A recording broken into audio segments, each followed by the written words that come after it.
আমরা সবাই মনে করি যে আমার মৌত হবে, আমি ইন্তেকাল করব, মাথায় থাকে, ব্রেনে থাকে।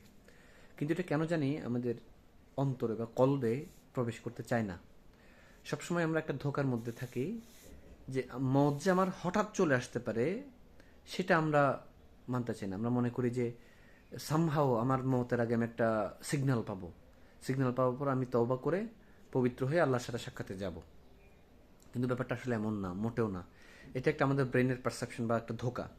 আমরা সবসময় নিজেকে সেফ জোনে রাখতে চাই যে আমি মনে হয় মমতার আগে এই সুযোগটা পাবো। কিন্তু আপনি আপনার আশেপাশের মানুষজনের মতের হিসাব নিকাশগুলো অ্যানালিসিস করে দেখেন। মানুষের মত আসে একদম হঠাৎ করেই, অর্থাৎ তার পূর্ব কোনো জ্ঞান ছাড়াই মত চলে আসে।